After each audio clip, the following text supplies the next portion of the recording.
terms of like thinking back to that when you become a parent, like what did you do to support your partner? What did she need from you?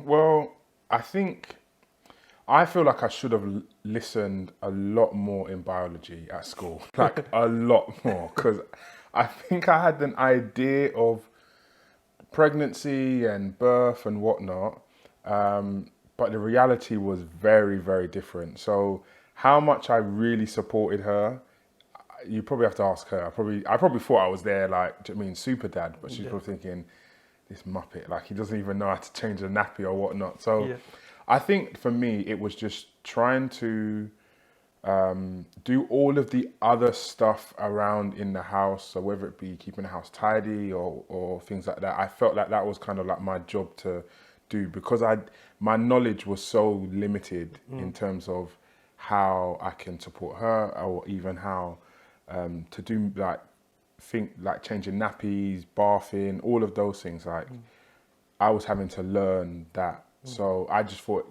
let me just make sure the front room is tidy. Do you know what I mean? Like make sure the house is good, and that she didn't necessarily have to worry necessarily about money or anything like that.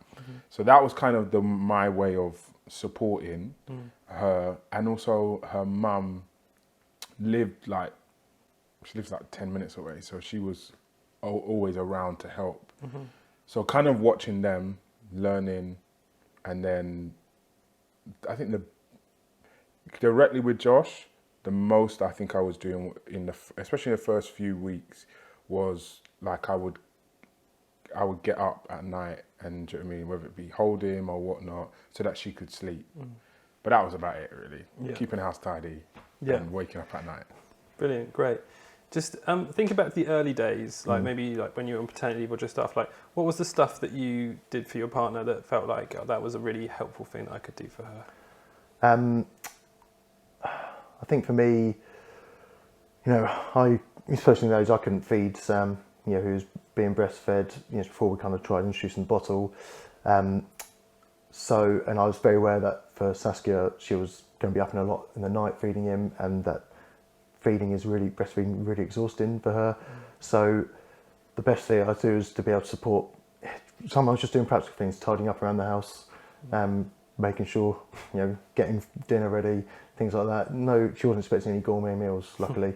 You know, getting up, taking Sam early in the morning so Saskia can have an hour or two kind of sleep to herself. You know, because obviously I could kind of sleep through the night. You know, you kind of feel bad that you don't wake up when you're really about to say to, you know, I'm literally unconscious in the night. If I don't wake up, it's not because I'm just leaving you to it.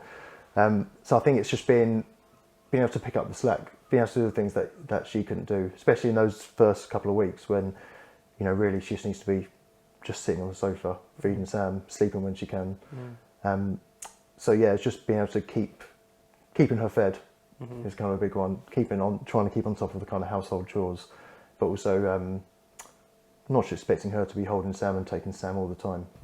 Kind of taking him for walks when you can. But most of all, encouraging and supporting and reassuring her, because for the mum it can be such a roller coaster. I think even more so probably than I was experiencing. So that reassurance that what she's doing is okay, or encouraging her to get help from experts when she can. Nice. Yeah.